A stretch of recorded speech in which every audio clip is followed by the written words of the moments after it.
Ladies and gentlemen, man, welcome around the water cooler. My name is Nick Frazier. Another person you see him is Marcus Fitzpatrick, man. Ladies and gentlemen, is Auburn a playoff team in 2025? We're going to talk about it right after the intro. Drop it right now. Let's go.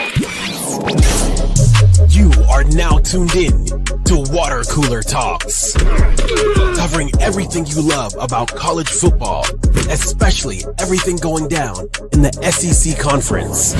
So, if you love college football, you need to lock in. And now, your hosts, Nick Frazier and Marcus Fitzpatrick. What's up, ladies and gentlemen, man? We are back around the water cooler, man. My name is Nick Frazier, as again stated, man. And the other person you see him, tell him who you are, boss, man. Marcus Fitzpatrick, let's go. Let's get it. Ladies and gentlemen, man, we thank y'all so much for rocking with us here around the water cooler, man. Coolest podcast in your ear, man. When you hear our voices, that means it's Wednesday, of course, and we are live here, man. So we appreciate y'all so much for rocking with us here, because it is the Water Cooler Talk, man, and we thank y'all so much, man. As always, before we get started with the show, man, make sure you follow us on Instagram and TikTok at the Water Cooler Talk, man. Follow us on Facebook at the Water Cooler Talk Podcast on Facebook. On Twitter, follow us at CoolersPod23 on Twitter. And then, of course, subscribe, like, and share the video here using the hashtag WCTPod and hit the notification bell so you know when we post videos and when we're going live, man. So we appreciate y'all so much. Thank y'all again for rocking with us here, man. We are on our way to 600. We're trying to march to 600, man. So continue to share, continue to tell your friends, to tell your other friends, to tell all their family and their friends about the Water Cooler Talk, man, and that we are here every day. Monday, Tuesday, Wednesday, Thursday, and Friday, 7 p.m. Central, 8 p.m. Eastern. Wednesday, 7:30 p.m. Central, 8:30 p.m. Eastern on Wednesdays, man. But thank y'all so much for rocking with us here, man. Let's go ahead. Let's get into it, man. Let's take a look at the chat, man. Acknowledge everybody in the chat. JT, what's up, man? Shout out to you, man. In the building. JT said that early today. He said nope. Shout out to Auburn Dad for life, man. He said, War Eagle, unless we get things right on offense, no playoffs. That's what he's saying. No playoffs unless we get everything right on offense. Shout out to Auburn Dad, man. Hey, shout out to the king of the comments. He said he just here so he won't get fined. I don't know who's gonna find him, but hey, here. I don't know, man. It is what it is. Whoop, whoop, whoop, whoop. I'm gonna swerve in that corner. Whoa, whoa. Hey, chill out. Hey, that's my intro. I should have played it. I should have played it. Dad, man. Shout out to Auburn Dad, man. What's going on, man? King Richard, what's up, man? What up? King Richard, hope everything good, man. But thank y'all so much for rocking with us here, man. We in the game, man. This is gonna be a really good show, man. We want y'all to enjoy, interact with us, man. As more people come in, when more people start coming in, we want y'all to enjoy and interact with us here around the water cooler. Excuse me. Woo! He had to get it out the chest. What is going on? Sydney Power Lewis. Shout out to Sydney Power Lewis. Sydney in the building. What's up, man? Welcome, Sydney. Hope everything is going well, man. Thank you so much for rocking with us here, man. As always, man, shared the news yesterday. We got monetized. So super chats, super thanks, all that is open. Memberships will be coming soon down the line. We planning that out in my head right now. We'll figure that out because we want you to have value of it for what you get if you do decide to pay for a membership. That will be coming down the line. But we appreciate y'all so much, man. Let's go ahead and get into it, man. You ready for the first half?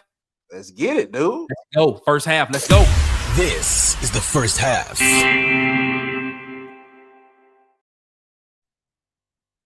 Right. All right. Let's get into it, man. First half, man. As you can tell from the thumbnail, man, we're gonna ask the question, man, and we're gonna have a lively debate, and we want y'all to be a part of it as well. Is Auburn a playoff team in 2025? Marcus, go. I have to agree with Auburn Dad on this one, man. Ooh, okay. Ending on how we call our offense. I'm not really worried about our defense, man. I'm not. Mm-hmm. Maybe when time comes, maybe I might see something that might change my opinion on that. Mm-hmm. But right now, I'm not worried about our defense. Offensively, if he can't coach them into a playoff spot, I don't think natural talent. I think 7 or 8 wins. but he's going to have to coach us into the playoffs, meaning he's going to have to win games that we don't supposed to win.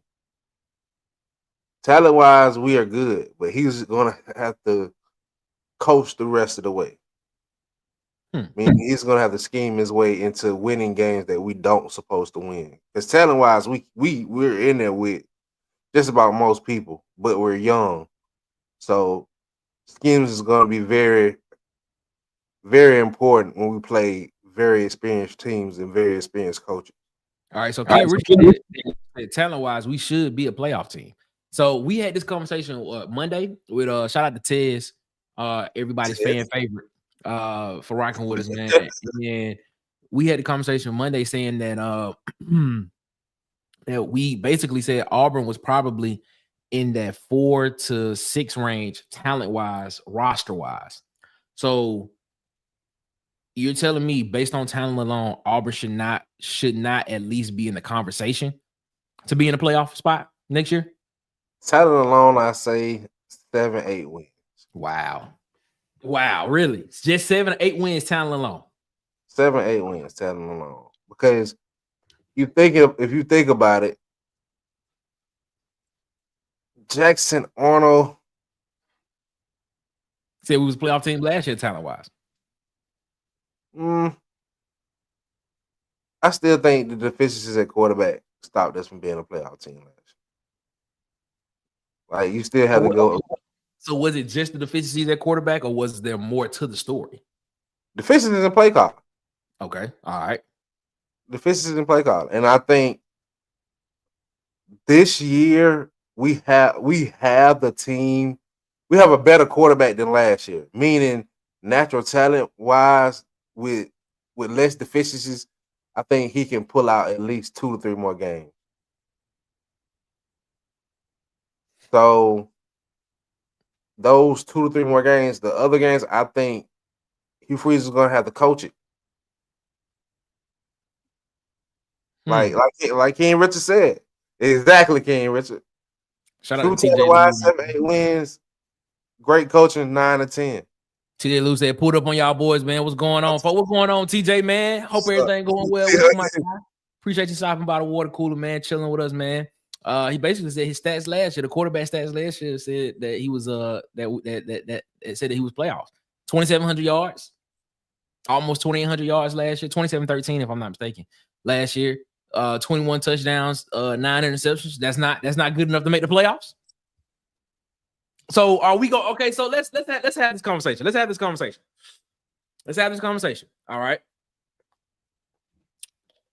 Let me put these up first before we get to that. True talent, 7 to 8 wins. Great coach, 9 to 10.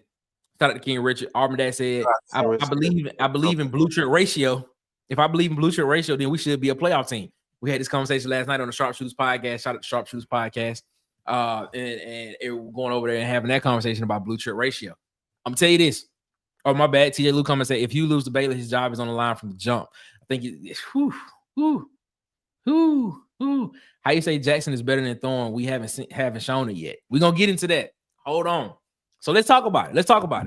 So let's go back to this. Let's go back to this comment right here from the King of the Comments Reveal. He said his stats alone said playoffs. So basically, I'm thinking he's talking about Peyton Thorne. Peyton Thorne. 2,700 yards passing, 21 touchdowns, 9 interceptions. Missed a game and a half. If he would have played that game and a half, definitely would have been based on his averages, because he was averaging about 246 yards a game. Based on his averages, a game and a half missed, he would have been roughly right at 3,100 yards passing last year, at about 23 touchdowns, maybe another interception. Is what the averages say he would have been. So you're telling me that those numbers last year, which we know did not get us playoff worthy, but there were other things that happened.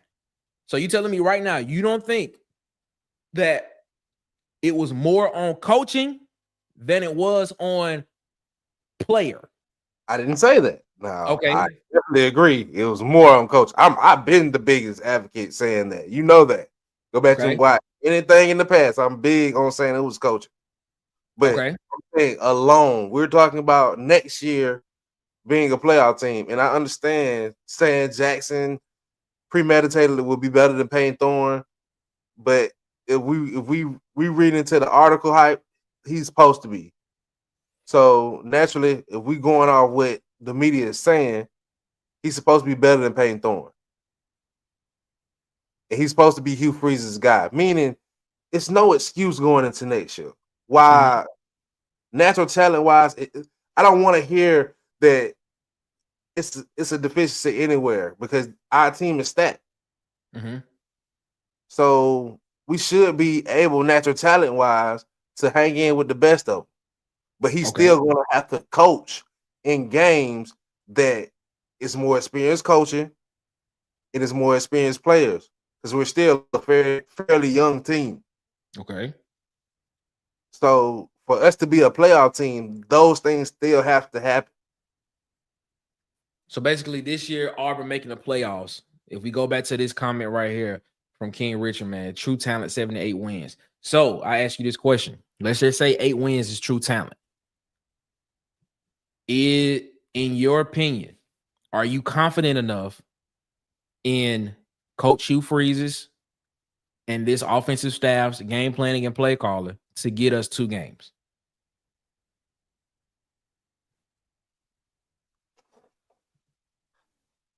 I'm confident that they will keep us in 2 games, but I'm still worried about them last couple of minutes in the red zone efficiency. I'm still worried. Like, what is he going to do different from last year? And he has to do it early. He has to start with Baylor. Like, he has to show the world that, all right, this is my team now. I got the boys who I wanted, and we coming. He got to take over play calling, or he has to let somebody else take over play calling. Whatever he chooses to do, it has to be one hand in the pot. There has to be no excuses. He has to start. Baylor has to be a statement next year. So that's just how I feel. He has to start off early, and he has to put the world on notice that these young boys are coming, and they here. All right. That was a culture problem at that point. You can't use the talent excuse anymore. Agree. We hope he is better. We hope he is better, but he got benched as a freshman. That was more. Yeah, he got benched for a freshman. More when we talk about Jackson Arnold getting benched at Oklahoma, it was more of the scheme didn't fit him. He got benched before the Auburn game, during that Tennessee game. He just didn't look himself. He looked very uncomfortable in that particular style of offense that was going on there. So I take that benching with a grain of salt because he did come back at the end of the year and play pretty decently towards the end of the season. I think our red zone will go through Jackson Arnold's legs. I think a lot of people feel that. I think Auburn. I think that is a very, very true possibility. But I also think you're going to see a lot of slot fades and a lot of fades towards the back pylon a lot this year as well with this offense in the red zone. I just feel it in my bones. But here's why I stand on Auburn being a playoff team next year. I'm not sunshine pumping y'all. I'm not blowing smoke up y'all. I'm not trying to get y'all what the word that everybody use, bug. I'm not trying to do none of that. I'm telling you exactly how I see it and what I think. I think Auburn is a playoff team next year. I think Auburn's a playoff team next year. And here's the reason why. Here's the reason why I think Auburn's a playoff team. From year one with Hugh Freeze, Philip Montgomery was the offensive coordinator. All right. You won more games. You made it to a bowl game. But the offense statistically was worse.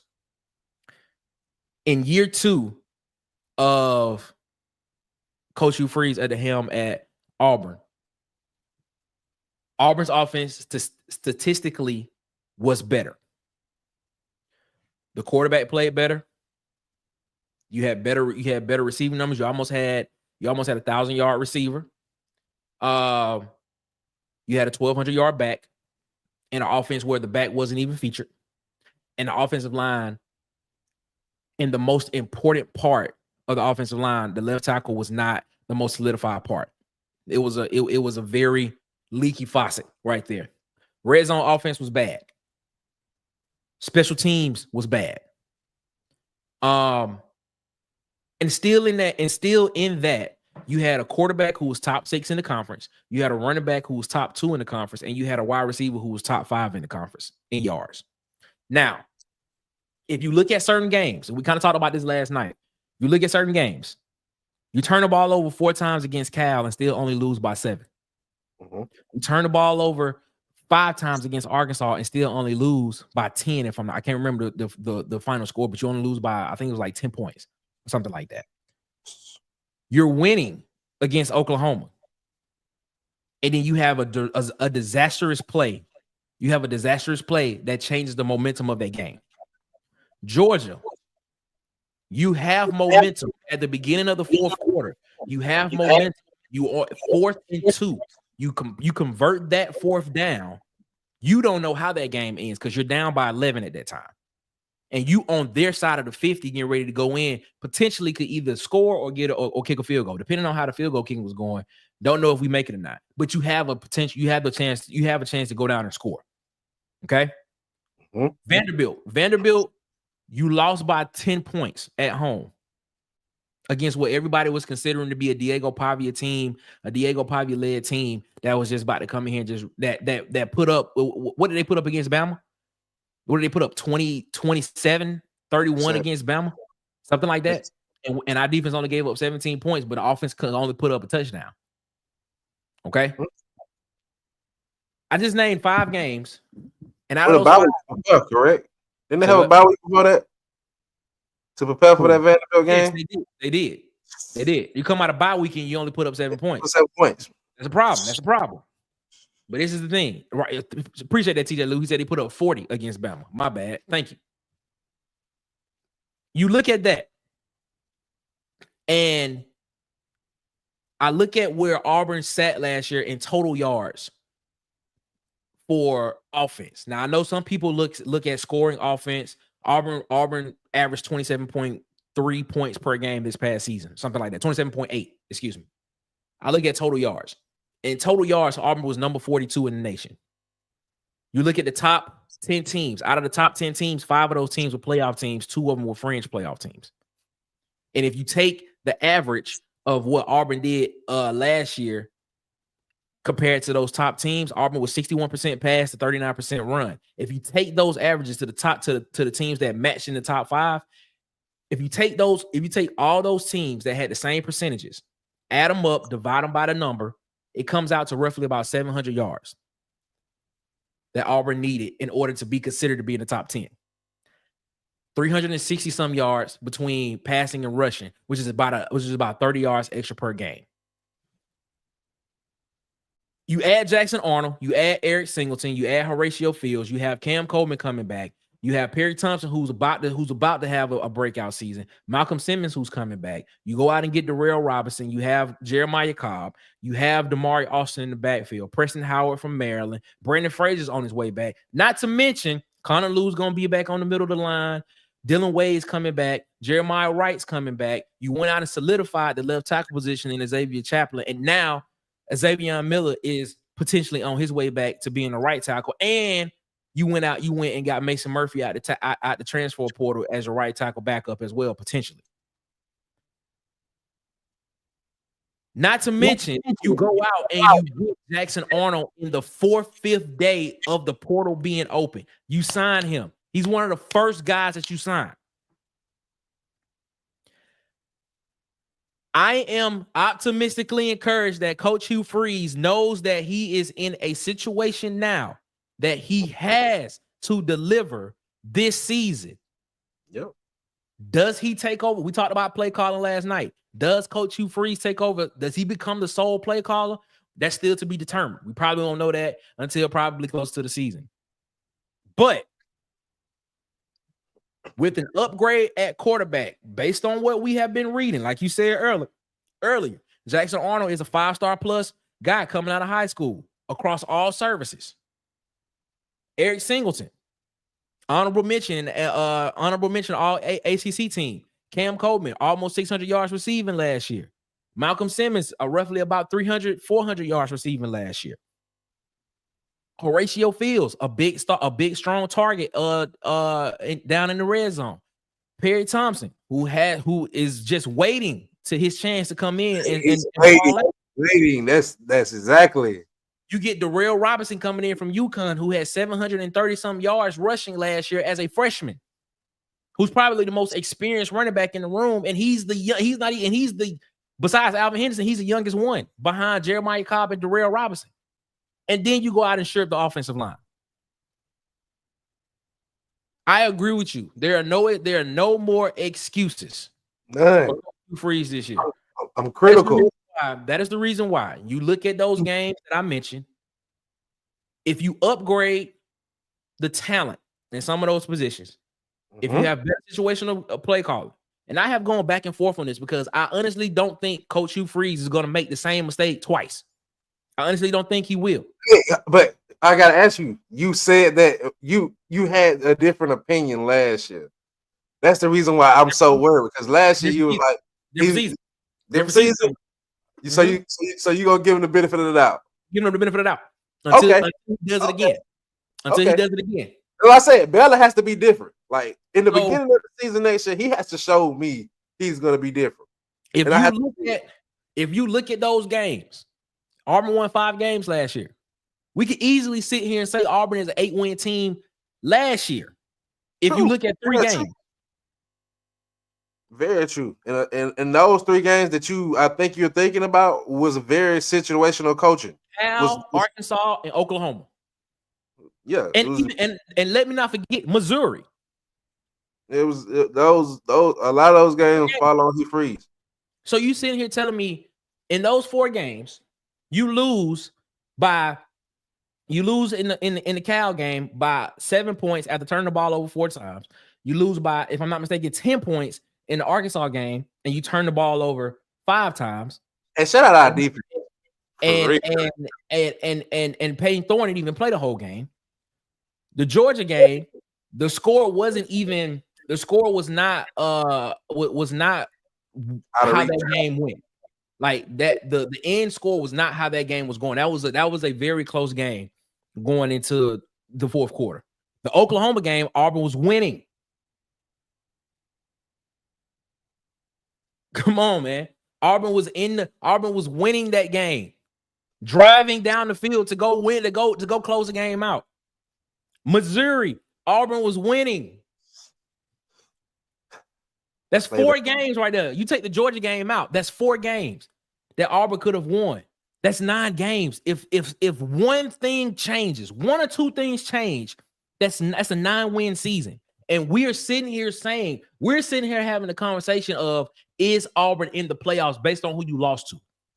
Because if that's the case, you lost to Georgia, you lost to Alabama, and then you would have lost to, who would have been the 3rd loss if that was the case? It would have been Georgia, Alabama, and Vanderbilt. Those would have been your 3 losses. And then you can even sit here and make an argument that Auburn could have won the Vanderbilt game. That's an argument there, even though that probably would have been a little far-fetched, but that's still an argument that you could have made. Cal, Arkansas, Oklahoma, Missouri, those 4 games, I can sit here and make an argument if 1 or 2 things was different in the play calling or the offense in those games. Auburn is sitting here possibly as an 8 or 9-win team in 2024.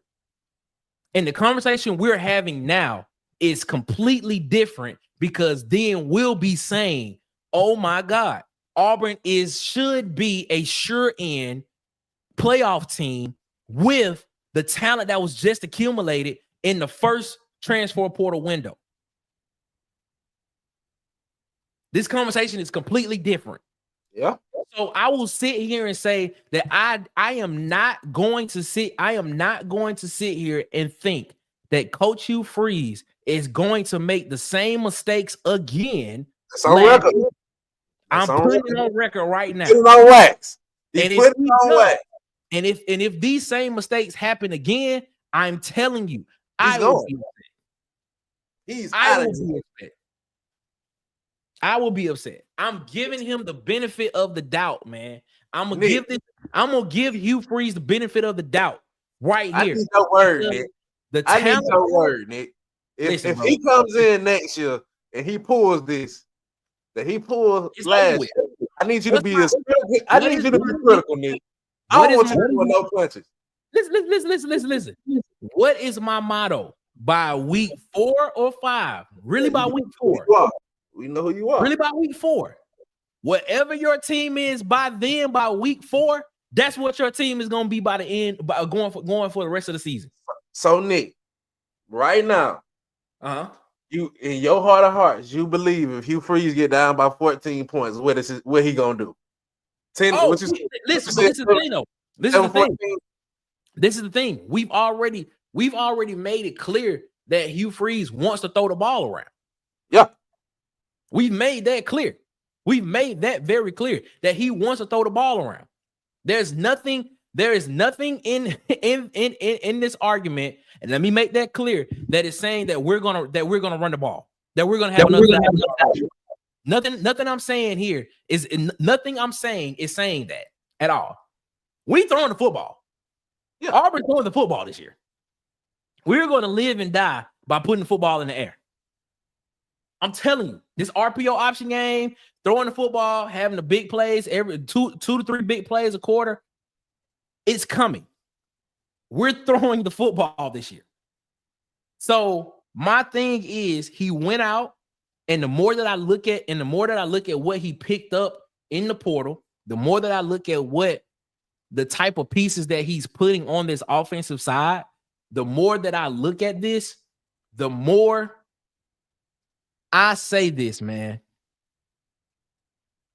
The more I say that this offense is he's tailor-making this offense to what he wants to do best, which is air the football out. But Nate, is what he wants to do best a recipe for winning? That's the same question. That's the same question that Alabama fans were having about Kalen DeBoer. Yes, and here's a rebuttal to that. Here's a rebuttal to that. I was watching Josh Pate. I like watching Josh Pate. Josh Pate made it. He made a comment, and the comment he made was that, what if DeBoer had this type of season so that the people around him could be like, all right, y'all are running it the way that y'all want to, but going forward, it's going to be ran the way that DeBoer wants it to be ran. And this was a debate going. This is a debate that a lot of people have had. Is the way that Saban did it is the only way?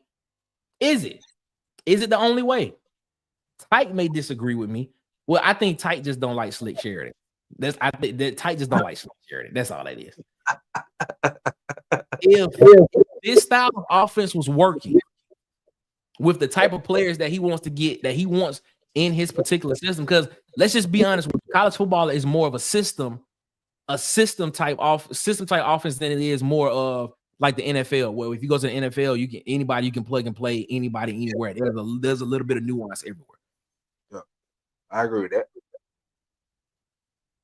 The thing is, Coach Hugh Freeze has been telling us. He's been telling us we have to get more talented. Have we agreed with the way that he's been saying it? Not all the time. We haven't. But he has been saying, I need to get more talent. I need to get a quarterback that's not going to throw the ball to the other team. I need to get more talent. And we need to coach it better. Mm-hmm. So everything there that tells me is he's out of those three things: getting more talent, coaching it better, and coaching it better and getting more talent. Out of those two things, he's done one of those really well. Accumulated really good talent.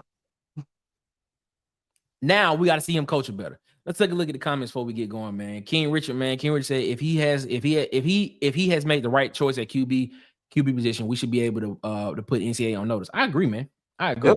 Yep. Jackson Arnold runs the ball better than Thorne. Yeah, he's fast. I think he got fast straight line speed. TJ Lou said him getting benched was too quick, in my opinion. He had no O-line along with his key receivers. That's the same thing I said. He didn't have anybody around him at Oklahoma last year. Famous last words. I'm not trying to sunshine plump. Shout out to Auburn dad, man. I agree. Red zone should be more efficient. Yeah, 78.08% in the red zone last year was dead last in the SEC for Auburn, man. Got to do better there. Special teams just got better with additions. That's true. I mean, it's the special teams was, especially with Rock Bellantoni coming back, coaching edges and potentially coaching the special teams as well. I'm telling you this, man. I'm telling you. I believe they were very dependent on the kicker last year. Man, his name is escaping me right now. Man, I'm having term memory loss. Huh? McDowell, ain't it? No, it's not McDowell. It's man, I'm having short-term memory loss on our kicker, man. Chat, help me out. But they were very dependent on him. And then Alex McPherson. Yeah, that's who it is. But hopefully this year, he got sick. That's what I'm saying. They were dependent on him. They didn't have anything in the back that was ready to go. Towns McGough was a freshman. You know, you had Towns McGough. That's what I'm talking about. McGough. I said his name wrong. Yeah, you had Towns McGough, Ian Vashon, and now you have Connor Gibbs there. So there will be some competition going into the spring for that. So we got to coach. We got to coach better in my Hugh Freeze, voice. That's one of his words, man. Wow. King of the comments said he's optimistically pessimistic. All right, man. I hear you. Blake's World. What's going on, Blake's World, man? Welcome around the water cooler, man. What's good? What's good with you, man? Hope everything going good. Hollywood Media said, I won't expect different from you until he does different. Exactly. Until that day, my expectations are that he will not have good play calling based on the situation. I gotta see it, bro. I just gotta get that man. I gotta give him benefit of the doubt. I just don't know what changed though. That's what I'm asking. Nothing's changed, bro. I just think it's insanity. I think what did they say? You keep doing the same thing over and over. Exact words last year. Those were your exact words last year. He came out and he pulled the same thing, the same rabbit out the hat. I don't think you go out and you get this level of talent on the offensive side of the ball and decide to do the exact same thing that you were doing last year in this situation with that talent. That's just how I see it. I think this talent will make it look different. Meaning, I think you will see a lot of times where Jackson Arnold pulls the ball and goes for a big game, and we start just giving credit to Hugh Freeze because that offense looked like it's moving, but naturally it's a play from Jackson Arnold just making an improv play. I think you're gonna see Eric Singleton win some one-on-ones that, you know what I'm saying, on some broken coverages, and we're gonna be like, wow, that just was an amazing play call. But it just was a deficiency in the defense. It's gonna be a lot. That happens in every offense, though. We can make that argument.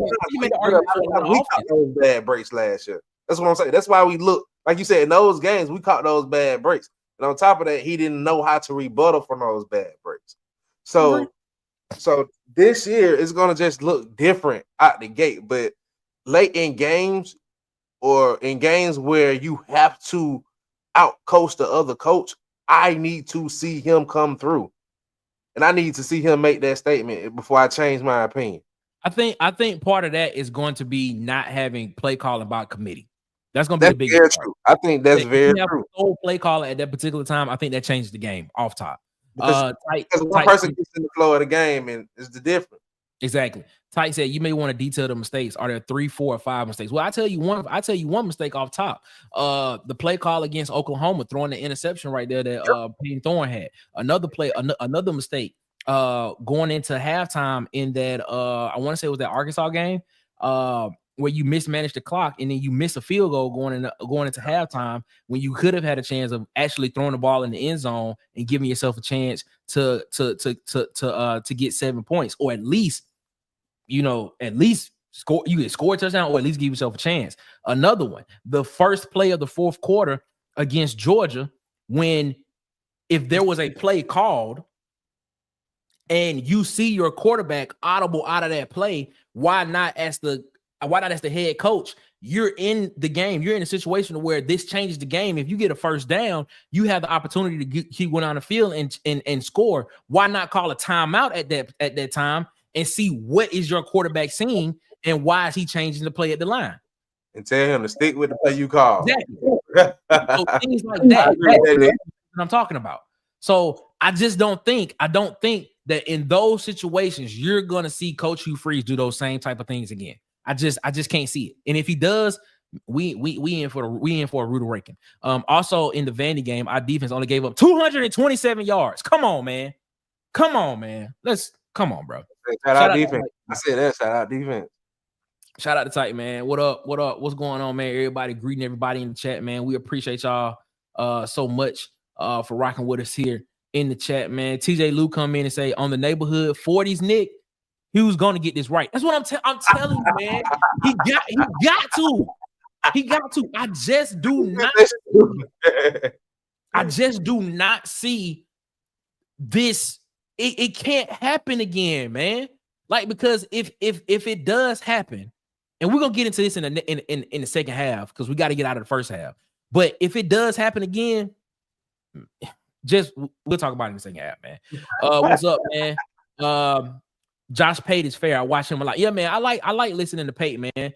Pate gives a very thoughtful example, and he gives a real thoughtful analysis to a lot of stuff that he says, man. So I like listening to the things that he says majority of the time. Oh snap, they got real beef, Marcus. Oh, that's my dog. Oh man. Hey, what I said at the end of the episode. Yeah. Hey, he know what he said, and I'm gonna always defend my Auburn family. I feel you. Buddy Skinner said Auburn has a good chance of making the playoffs in 25. Me and Buddy right here, man. I'm with you, buddy. I'm with you. I'm right there. I mean, I think it's a great chance. They put out the way too early top 10, and they had Auburn at 10. I think it's a great chance. I think, but for it to happen, we have to see Hugh Freeze coach. Like you said, Hugh Freeze, for it to happen, he can't make those same mistakes as he did last year. I feel you. Because we just went through games last year that he could have won off of coaching. Mm-hmm. And that would have put him in conversations to go to the playoffs last year. Very true. So you can't come in with a better roster and make those same mistakes. Because at that point, your seat gonna be hotter than fish grease.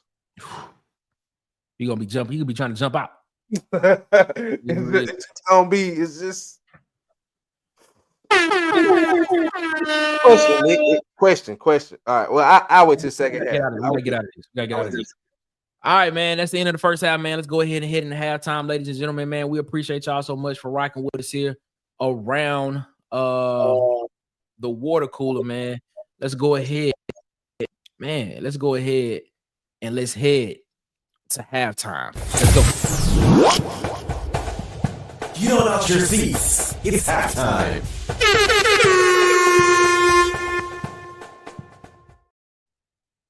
All right, man. Welcome to halftime, man. Y'all already know what it is, man. We got to roll the footage. Ain't that right? Yes, sir. Let's get to it. Footage, right?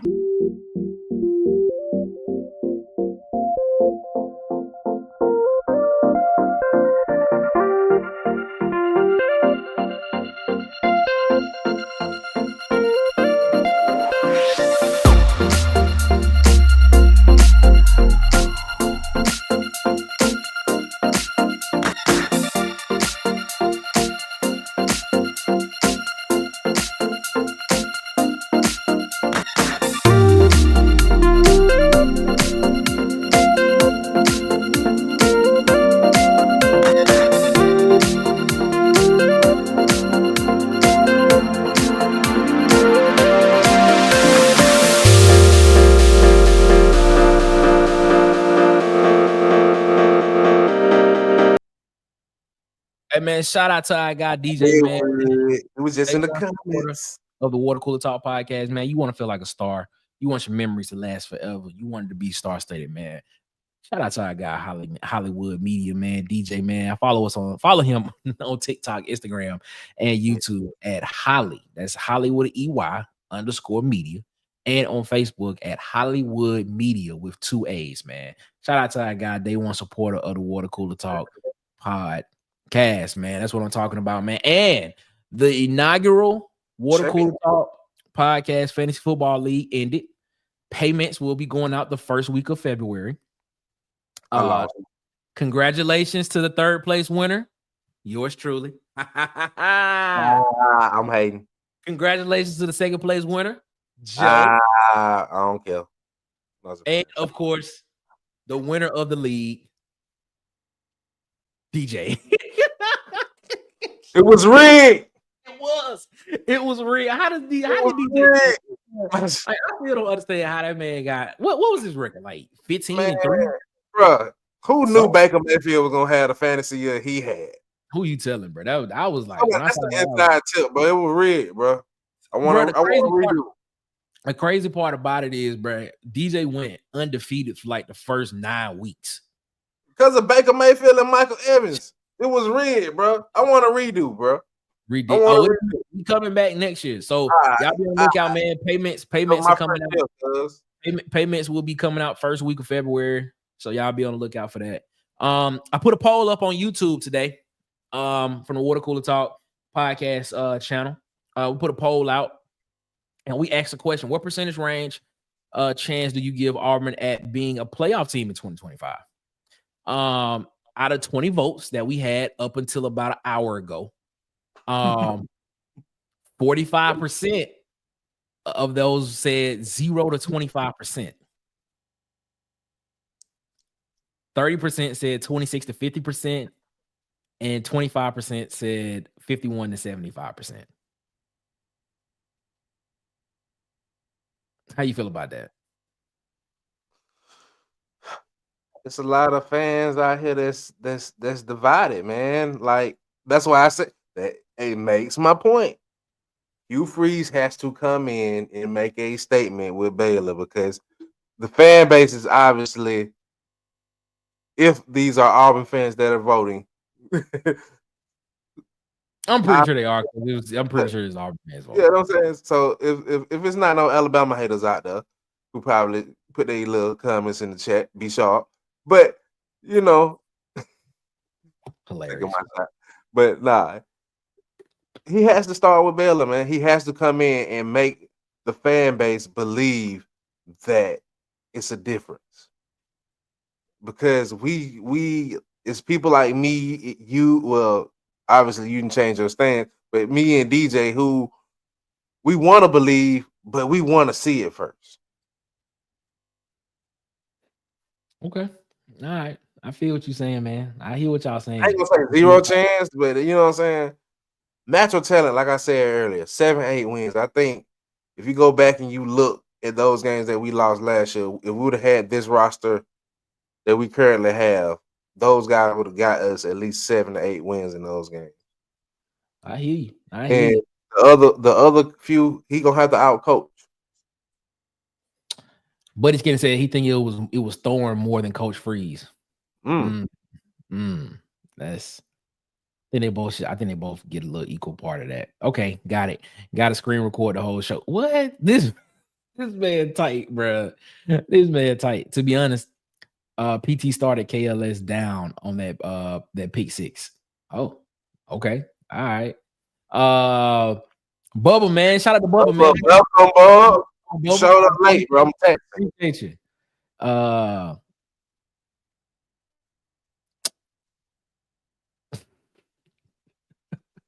You see why I said what I said earlier? Everybody know why you said it. It's just it's smoke. It's smoke. If you're gonna be, it's gonna be what it's gonna be. It's smoke. Bubba came in and said, "What pick six?" I think he's talking about. That wasn't to KLS. I think he was throwing it to Sam Jackson on that Oklahoma pick six. I think it's what he's talking about. I think he just had to. Tight Sport said, for the record, he did not vote. I'm pretty sure you did, Tight. I'm pretty sure you did, but it will be. I mean, you could have. It's up to you, man. Bubba said it depends on if 9 wins can get you to the playoffs. I don't know if it does, so I'm gonna keep the odds around 35%. Okay. All right. Okay. Got you. TJ Lou, man, you got to have to prove that he can coach this year. For me to have a sliver of confidence in our playoff chances, even to make the bowl. No, this is the thing. This is the thing, man. I'm not disagreeing with y'all. No, I'm not disagreeing. I still have to see it. You saying it's gonna happen. You're not disagreeing. You said it's gonna happen. Yeah, but what I'm saying is, you can't go out and accumulate all this talent and continue to do the exact same thing and mess up with this talent, because if that happens, people gonna be looking at you like, bro, what you doing? This is a fair statement. Shout out to Martin. Shout out to him, man. It was a fool's gold game. 72 points. That was just ridiculous. Oh, yeah, the Sam Jackson pick. Yeah. My bad. I was trying to fact check that, but hit send before I was ready. It's all right, man. It's cool. I realized what Martin was saying. Martin, I understand what you mean. I understand what you mean. Let's not get to that just yet. We don't need this. We don't need this just yet. We all need Hugh Freeze to succeed. We need Coach Hugh Freeze to succeed. We need it. So let's not get to that point yet. I gave him hope last year, and I looked like an idiot. I'm not doing it again. Whew, Woo, hey, that's why, TJ. That's why. That is exactly why. Let's go ahead and let's get to the second half, man. Second half coming up. We appreciate y'all. Let's go ahead and get into the final topic of the night before we get up out of here. Let's go. Second half. You're now entering the second half. All right, man. We appreciate y'all so much, man, for rocking with us here around the water cooler, man. As always, man. As always, make sure that you follow us on Twitter at CoolersPod23.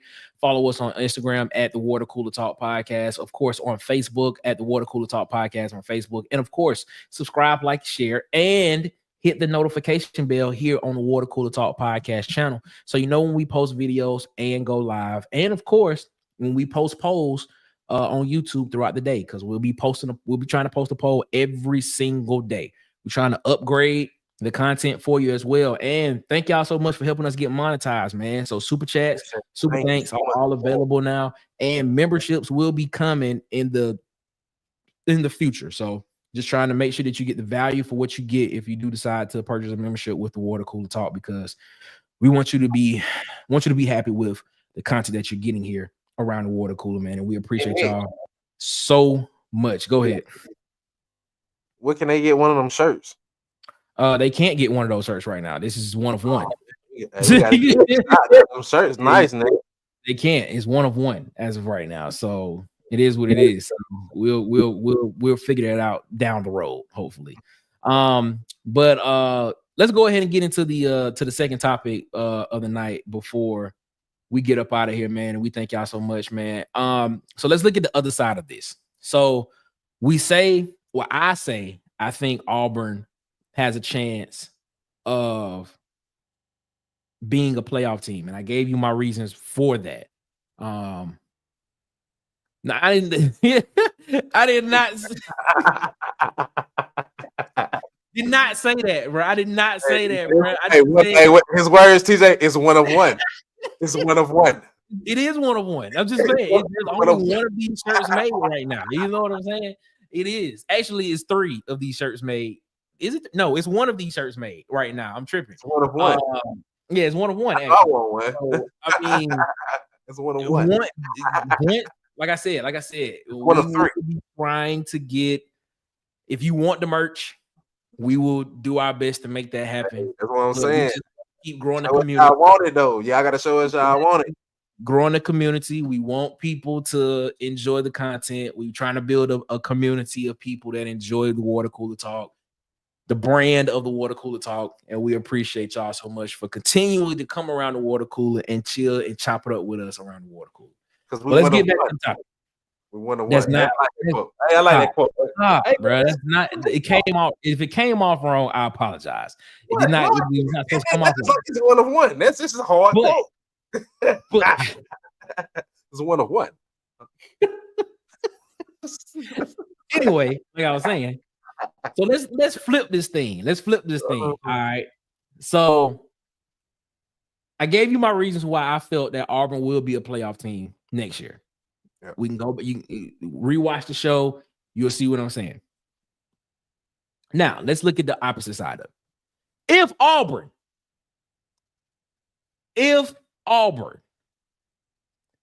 had a 5th losing season. Why you say that? Oh, it just sounds nasty. I mean, it's journalistic integrity. If Auburn had a 5th losing season, 5, yeah, because this is the 4th one. This past season was the 4th. I know it just sounds nasty. Yeah. If Auburn had a 5th losing season in a row, would Coach Hugh Freeze survive? Would the Auburn fan base survive? We will. Or will Auburn survive? What are your thoughts on that? It's NIL era, bro. Now you see that Auburn has deep pockets. We have shown that. So to me, if you come in and you find any coach who can recruit to a high standard, I think we'll be good in recruiting just through this NIL situation. So I don't think Auburn will have a problem. I don't fans. We are already sick. We just hoping. We just hoping for a change. So a couple more years of waiting for a change, I think won't hurt us. But Hugh Freeze, if he blow up with all this talent, man, I don't think he'll ever coach in the Power 5. Probably at a head coaching level for a good minute. I don't see a school willing to take that risk at that point. I'll ask you this question. If this season, now, public knowledge, all these coaches are public employees. Part of his contract is after the 3rd season, his buyout clause goes away. So if he is let go, his buyout is dropped dramatically, even to the point to where he won't even be owed anything in the buyout after the 3rd season. If that were to happen, now that information is out there, does that dramatically affect Auburn if they do decide to move on from Coach Hugh Freeze? And I'm not saying this will happen, if this season goes not as planned, does that affect Auburn in the long term? Does this affect Auburn in recruiting? Does this affect Auburn in optically how they look to other coaches? Like you said, does this affect Auburn with recruits? Because if a coach leaves, those recruits will have the opportunity to enter the transfer portal as well. Like I said, it depends on the person you're replacing with.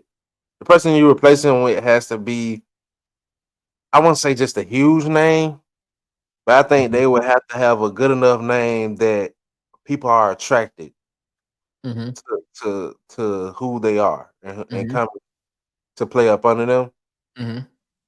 And NIL money gonna take us the rest of the way. But Hugh Freeze, I'm not really worried, because I think it's more to why people are coming to Auburn outside of Hugh Freeze. Because if we watch Hugh Freeze, unless he just got the gift of gab, Hugh Freeze hasn't shown me anything in the past that just, I'm like, I just got to go to Auburn because of Hugh Freeze. He's not one of those coaches to me. But so I don't think like it'll be drastic. Only reason why I think it'll probably be drastic for us is because players that got promised playing time under Hugh Freeze would feel like they probably won't see it up under the next coach. So you telling me? Wait. So you telling me a player like Cam Coleman, if he decided to stay, if the next coach came in, wouldn't play Cam Coleman? No, I ain't saying that. Some players you just won't. You know what I'm saying? Won't catch the bitch at all. Like Cam Coleman, one of them players who probably gonna stay solidified at all. But there's other players who who coming in, not who hasn't played a down yet, who Hugh Freeze just recruited. If he blow it this year, who might get red shirted, you know what I'm saying? Who he promised next year, if he had another year up under his belt to play, they might leave because Hugh Freeze is no longer there. I get what you're saying. I hear what you're saying. Yeah. I think I put it like this. I think the fan base will be mentally tired about it because this will be the second coach that you fired. Well, of course, the first one didn't make it past, didn't only was here a season and a half. This coach would have made it through 2 full seasons and possibly a third season if this season did not go as planned. I think the fan base just wants stability and consistency. It's where I stand on this. I do. I agree with You're that. tired of you want stability, you want consistency, but you want it at the highest level. Mhm. You see what I'm saying? You want to be able to be in the conversation every single year for the national championship, for the college football playoff, for the SEC championship. That's where this fan base wants to be. What would it take for Auburn? And I'm not, and this is all hypothetically speaking. What would it take for Auburn to go out and get a coach who can do that?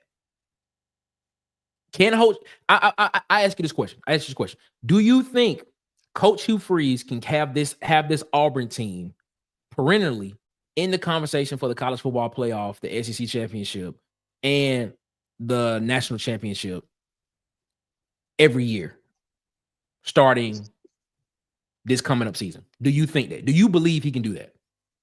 If he has recruited his way into being able to do that. Now it's just on Hugh Freeze. And like I said, if he starts and he shows me next year with Bella, yes, I believe. Okay. But I need a statement. I need to know that when we get to the red zone, we have a game plan. When we come off of a miscue on offense, off a penalty or something, that we have backup plans and we have other ways instead of just trying to gunsling our way up out of it. Being more strategic.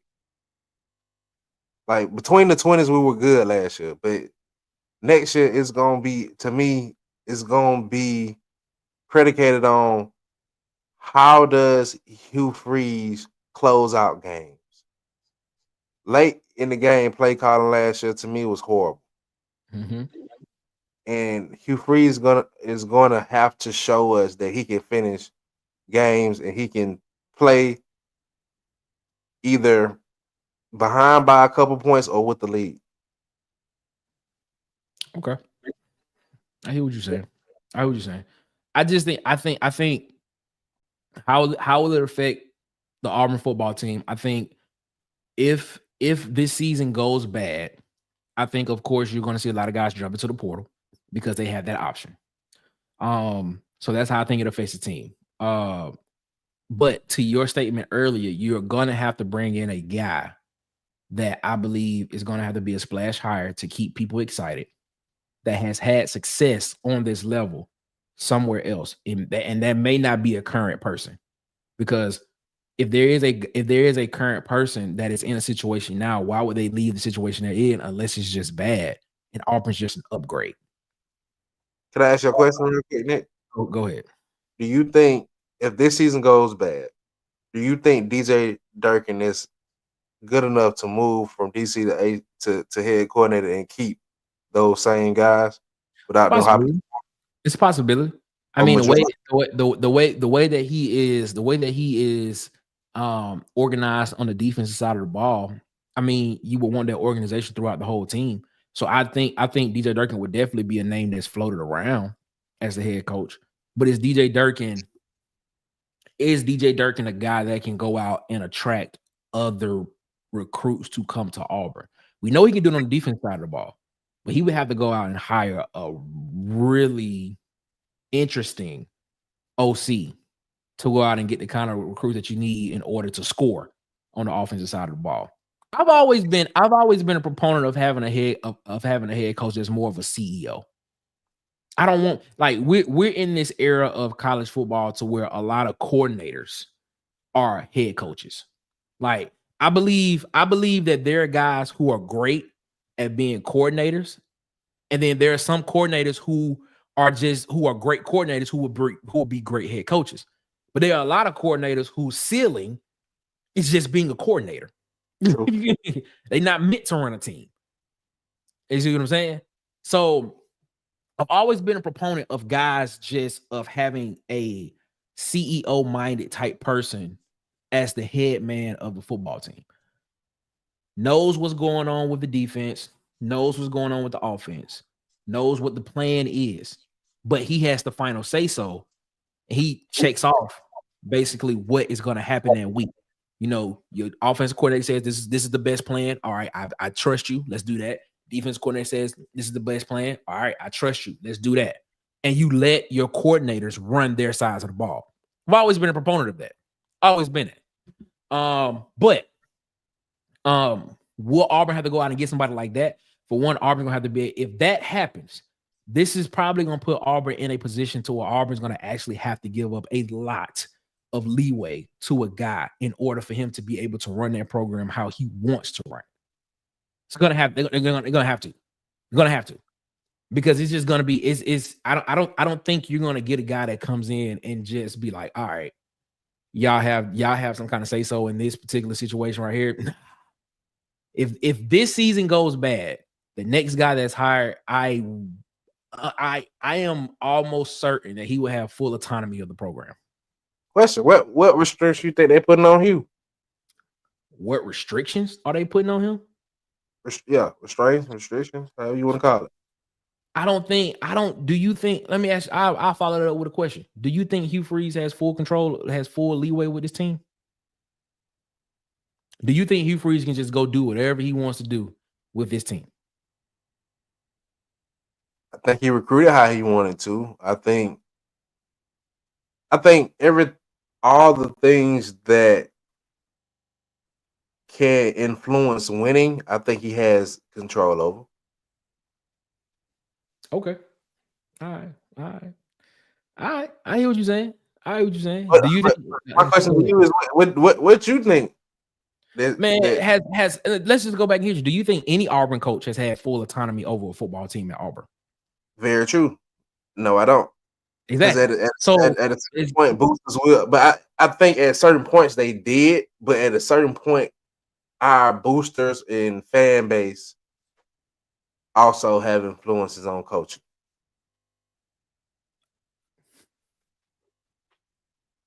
And the powers that be.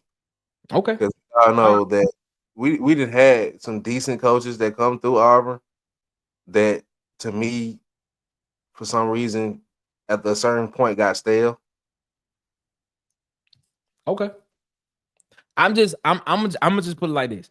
I don't think there has ever been a head coach at Auburn that has had full autonomy of the program that could do whatever he wanted to do without some type of say-so from somebody above him. That's all I'm gonna say. Somebody that's not in the building. That's the way I'll put that. That's the way I'll put that. All right, man. That's the end of the second half, man. We're gonna go ahead and we're gonna move into the post game, man, so we can read some of y'all comments before we get up out of here, man. Let's go ahead. Let's head to the post game, ladies and gentlemen. Appreciate y'all. Let's go. It's time to shut down in the post game. All right, man. Okay. All right, man. We in the post game right now, man. And thank y'all so much for rocking with us here around the water cooler, man. Let's take a look at some of the comments, man. Tight came in and said Schlick Sheridan is available if y'all want him. No, we're good. Y'all can keep him. Y'all got to figure out something to do with him. Alabama. Don't think we can pay for firing with all the NIL deals. And see, this is the thing. This is actually a good statement. NIL, will it affect schools keeping coaches longer now because of the way NIL is? Because now you're starting to pay players. Like, or will you start seeing more contracts like the one that Coach Hugh Freeze has, to where buyouts will start disappearing after a certain amount of years? That's an interesting question right there. That's interesting. That's an interesting take. Shout out to Auburn Dad, man. Tight Sports, Alabama Megacast. Y'all scapegoat coordinators worse than we do. Leave that man alone. Hey, he talking about Slick Sheridan, man. Tight though. He does not like Slick Sheridan, bro. Man, Terrell, I don't know who will replace him. Is the big problem. Is the big problem if he does bad. I hope he doesn't. I hope he doesn't either, because I don't want to be talking about it. I just want to win, bro. We need him to succeed. We need Coach Hugh Freeze to succeed, and I'm rooting for him to succeed. That's it, man. I will once he goes away from the OC. Talking about Sleek Sheridan, bro. Yeah. Get off me, Bubba. Get off me, Bubba. Auburn had Tuberville replacement ready, and he went undefeated. Hugh needs that fire under his seat. Okay. All All right, yeah, man. The shirt's coming, man. We if y'all want the shirts, man, just say if y'all want the shirt, spam the chat with shirts. Just say shirts in the chat. Oh, well, you better open up the floodgates. Me and Dad made shirts for our channel also. They spent six. I might have to buy my own heat press, man. That's what I'm telling you. We were the shirt. We wear that shirt. We wear that shirt. The people come. Oh, if you wear the shirt, the people come. Okay, I got you. One of one. Remember, it's one of one. What you mean, King Richard? Nick, you need to go wash your mouth out, fam. What do you mean? What I do? What I say? I don't even know what I said, man. What's going on, man? Robert Smith said, shout out to Robert Smith, man. Shout out to Robert Smith. Robert Smith said 7-5, 8-4 won't get you top 12. Yeah, nah. No, I agree with you there. But if we won 5 games last year, but if you take the Cal game, Arkansas game, Oklahoma game, and the Missouri game, which were all winnable games for Auburn, that's 9 wins. That's 9-3. And you look at the teams that were fighting to get into the playoffs at 9-3 or 10-2: Miami, Alabama, South Carolina, Ole Miss. We in the conversation. We in the conversation if that happens, man. Which is where I think a lot of Auburn fans want Auburn to be every year in the conversation for the playoffs, SEC championship, national championship. You got to get a ton at the flea market. There's this guy that can work miracles with photo. All right, man. You talking about going to the flea market, man. Okay, Gus never had a losing season. All right, Terrell. All right.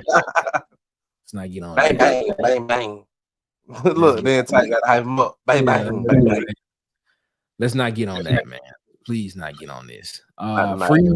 Freeze, no fans will be in despair, but we'll convince ourselves that the next guy is the second coming of Saban. Auburn's perception will take an even big. That's the thing. Like if things go bad and you let Hugh Freeze go, the perception is that Auburn is not the place you want to be, even though all the metrics say Auburn is, outside of winning football games on the field. All the metrics say Auburn is a top 15 program that you want to be at least a top 20 program. Robert Smith said Rhett Lashley would be a good choice.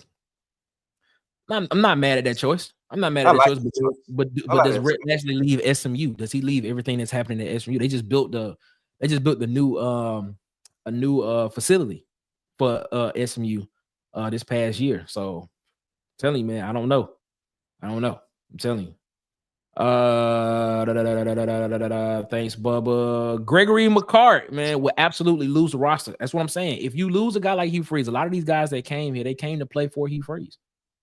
They came to play for him. Do you think they would stay around? They would definitely test the waters and see what the portal talking about, especially in his NIL era. Good call. SMU got more money than Auburn to keep him. How's the old man? Like roaches, when the lights come on, they will scatter. Hey, tight. You saying something right there, man. I agree. Talking about old man down 100 pounds. Shout out to old man down 100 pounds. Shout out to the old man, bro. That's what's up. That's what's up, man. Bubba, that's how we got here with Hugh replacing Brian Harsin. That's true. DC from Auburn Addicts. What's up, folks? What's up, DC, man? Hope everything's good with you, my guy. Robert Smith said people don't realize how close Hugh was from 8 to 9 wins both years. Yeah, we spoke on that earlier. Especially this past season. Definitely was close to being an 8 and 9 win coach. It's just the little things that we always have been saying, like the situational stuff when it comes to Coach Hugh Freeze, that irritates us and irks us.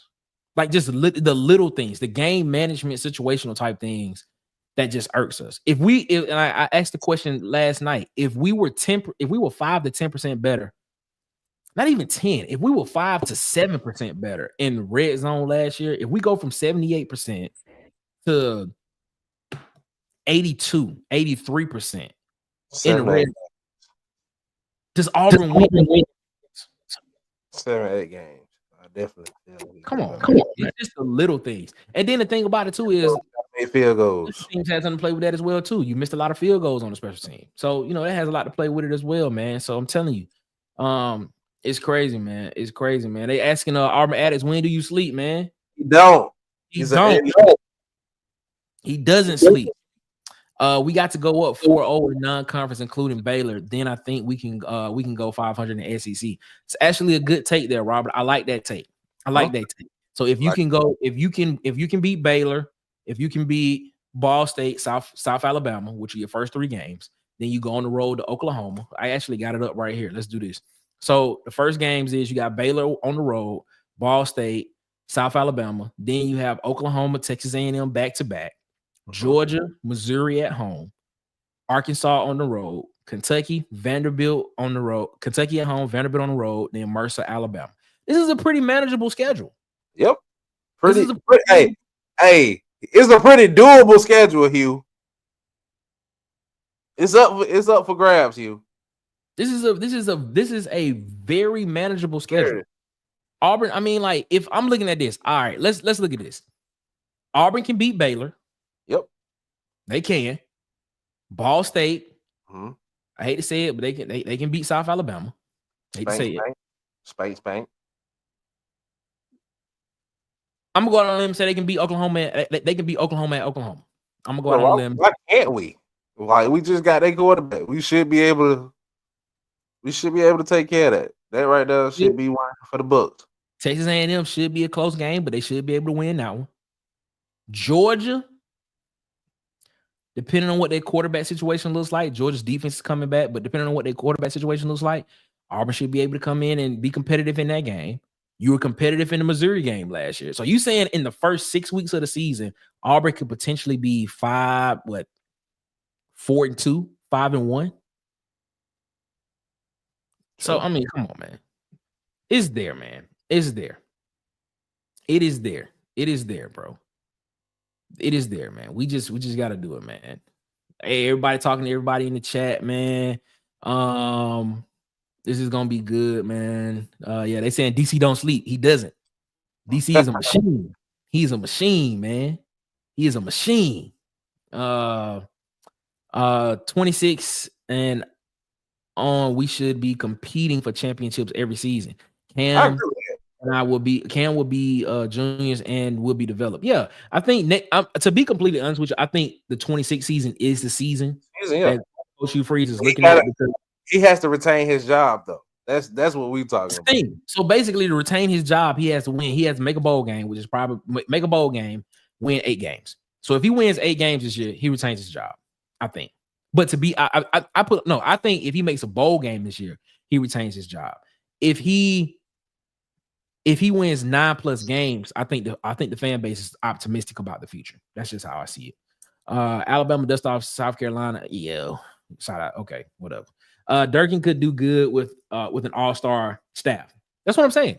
Like, if he goes out and get a superstar OC, if he were the head coach, if he goes out and get a superstar OC, I don't see nothing wrong with him being the guy. You know, and you let your coordinators run the side, because more than likely he's gonna go out and probably get a guy to run the defense that he's comfortable with. That's what he's been doing lately with rushing and Rock Bellantoni coming back and things and stuff like that. So yeah, I mean, I'm not surprised by that at all. Oh man, what did I just do? My bad. There we go. Durkin would be a great head coach, but would have massive splash if OC and offense would have a massive splash in OC and offensive position coaches. Yeah, he would have to. He would have to. I'm mad because I don't know how to add people like, but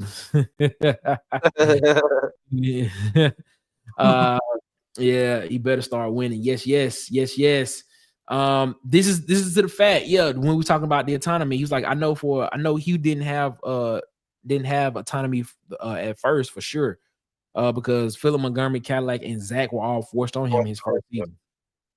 So and you saw what happened in year 2. Carnell Williams was gone. Zach Etheridge ended up going to Houston, and Montgomery was gone. I think he has control. I think he has more control now. I don't think he has full control, but I think he has more. I think he has control over the stuff that affects winning. Yeah. Yep.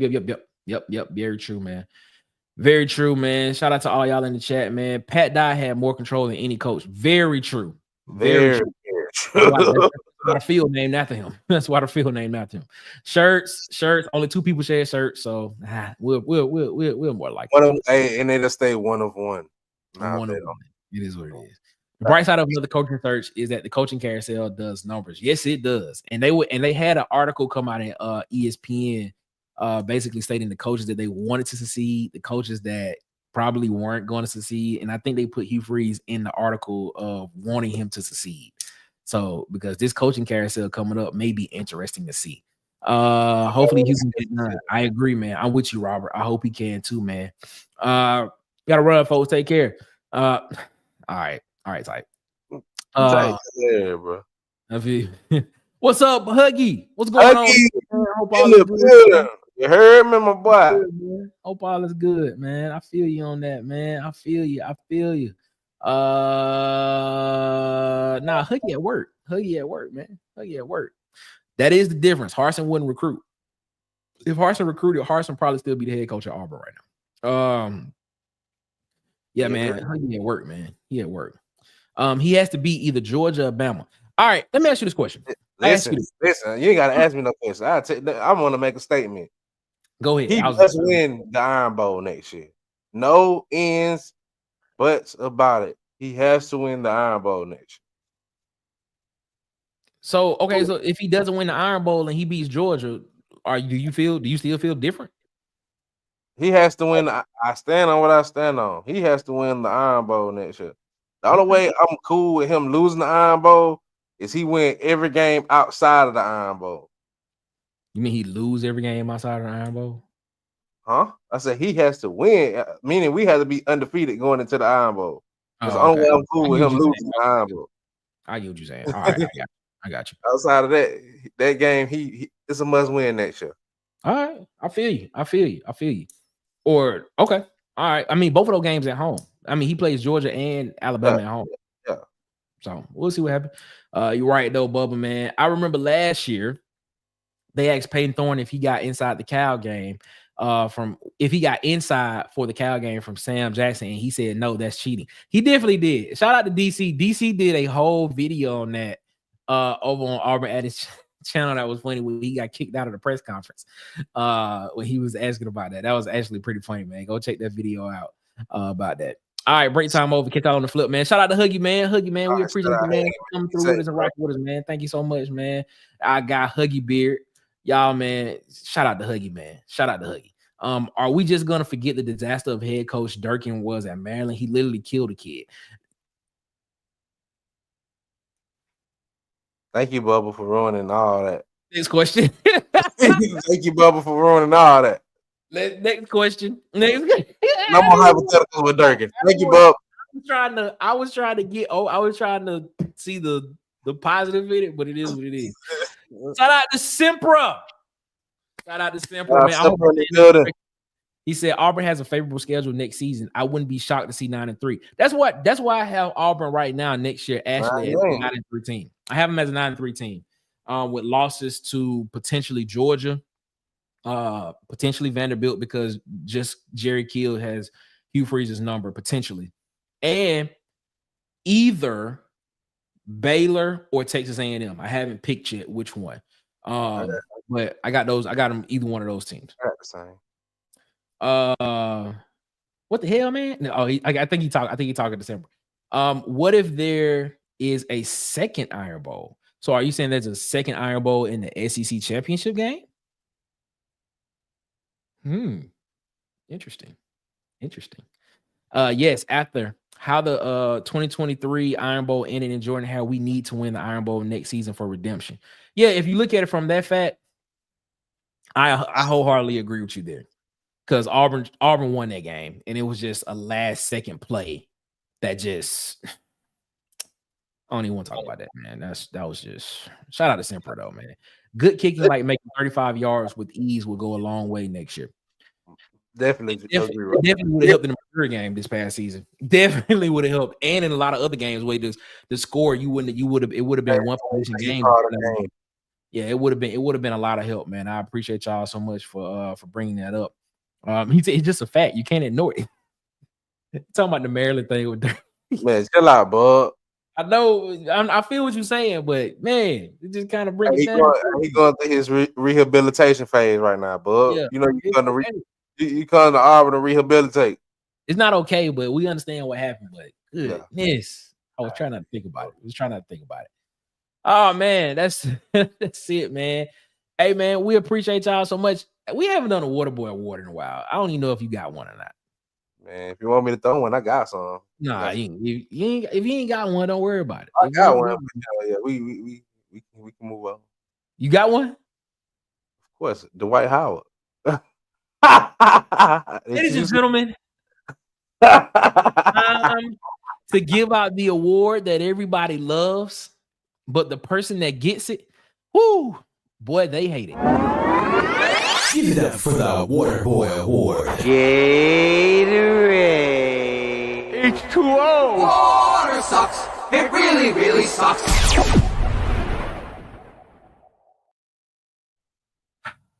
Marcus. Yes, sir. You already teased it, but who are you giving this week's Water Boy Award to? Man, I gotta go with none other than Dwight Howard. All right. The Mr. Dwight Howard was getting very sensitive in an interview where he spoke about none other than Shaquille O'Neal. And he talked about throwing hands with Shaq. Like, Dwight Howard, you just became straight again, man. Like, let's not go do that right there. Allegedly, we don't know if he was that from the jump. Allegedly, but go ahead. Oh man, allegedly he can beat Shaq in some fisticuffs. I don't think that can happen, Nick. I think. Hold up, bro. Hey, put up, Bub. Put up, Bub. I saw that. This is, bro. That is the most hilarious comment ever. But yeah, we don't have any baby oil for that. We're gonna give you the NBA equivalent for baby oil. Give him some water, Nick. Pour him. Wow, bro. Oh, you stupid, bro. Bro, called him the NBA Diddy. Crazy, man. Crazy. But yeah, man. I don't think you want to do that though, Dwight. Because I would hate. You got wide shoulders, but that man is still like 300 plus, bro, and it might not be a good look. It's crazy, man. Buddy Skinner said he believed Coach Freeze has pretty much full control of the football team. Okay. Yeah, I believe so. I think not full control, because like we said earlier, you'll never come to Auburn and get full control. Because as soon as you start doing too much, you will get pulled into that office. But I think he controls everything that's involved with winning, meaning personnel, meaning recruiting. I think only way I feel like they would have to pull Hugh Freeze next year if Jackson Arnold started playing bad and Hugh Freeze wants to move on.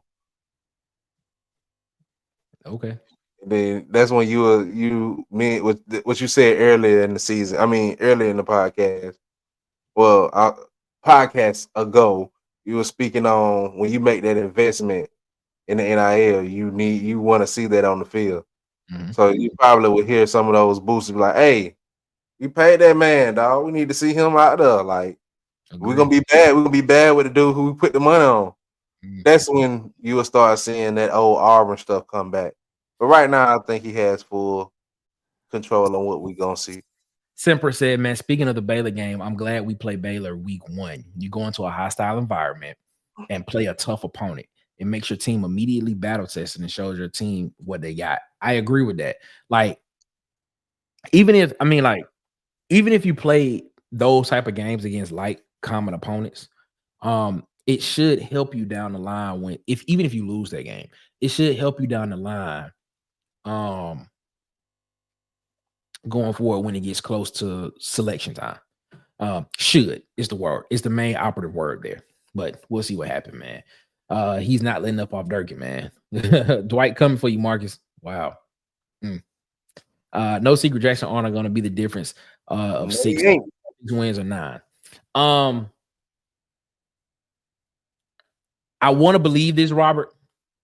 That's the reason why I'm so high on Auburn possibly being a championship team, a college football playoff team in 2025.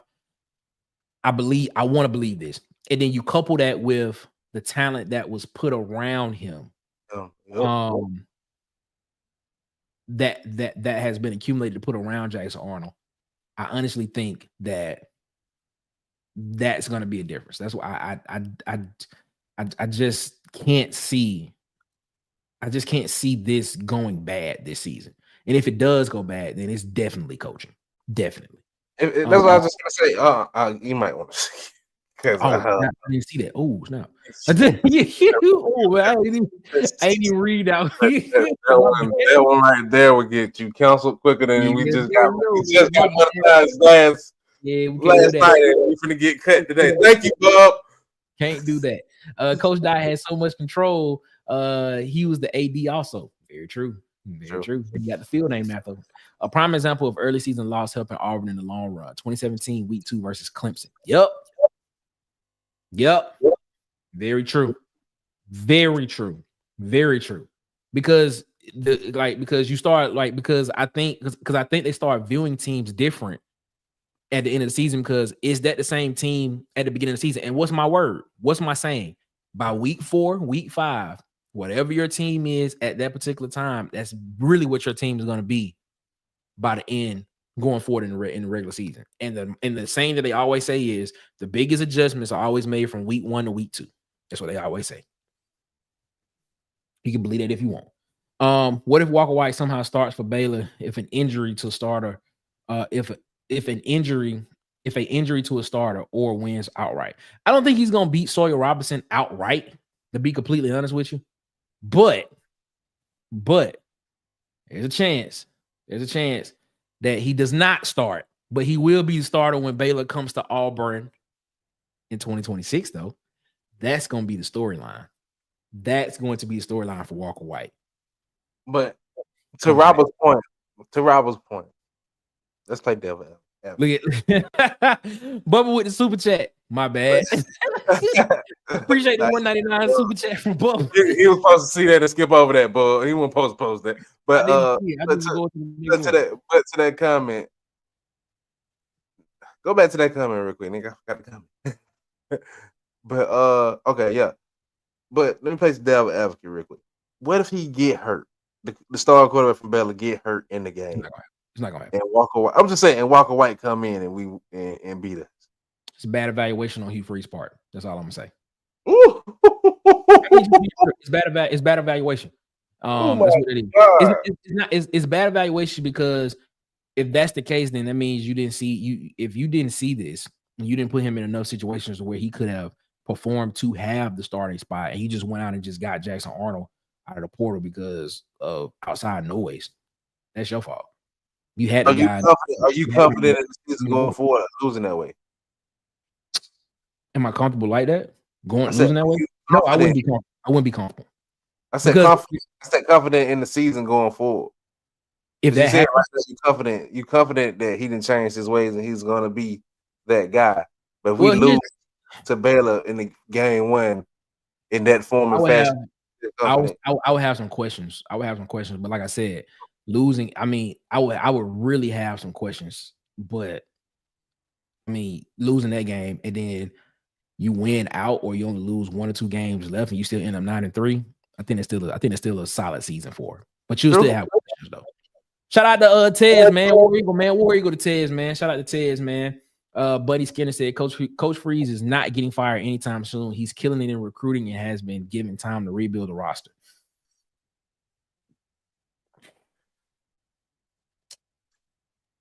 I'm with you on that, buddy. I am.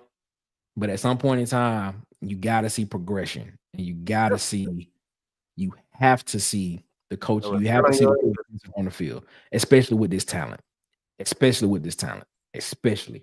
Pat, I had back-to-back SEC championships and beat Bama a lot. Very true. Very true. Week 5, not if you Ole Miss. Ooh, King Richard. Mr. Light Skin himself, Jay Flowers in the building, man. What's going on, man? Jay, you coming in on the tail end. We about to get up out of here, boss, man. What's going on with you, Jay, man? We appreciate you coming through, though, man. Semper said, man, yeah, if Auburn is successful next season, it's 100% coaching. This is the most talented Auburn team on paper from top to bottom since the 2017 team by a good margin. This is very true. And that 2017 team beat 2 number 1s back to back to go to an SEC championship game and lost to Georgia and lost to UCF that season as well. So if by a margin that this team is that much better, I'm telling you, man. I'm telling you. It's Bubba put it in. He said, facts, anything less than 7 wins, he's gone. He said even 7 wins is extremely shaky.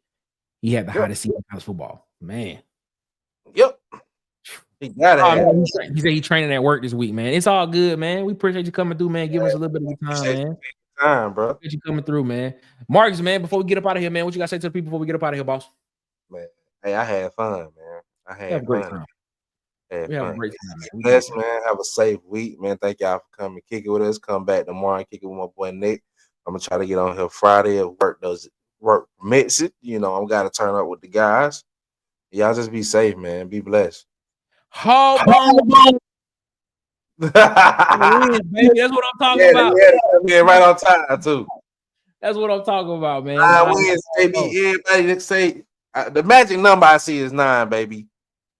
Yeah, nine gets the fan base optimistic. I would agree. 7 wins is shaky.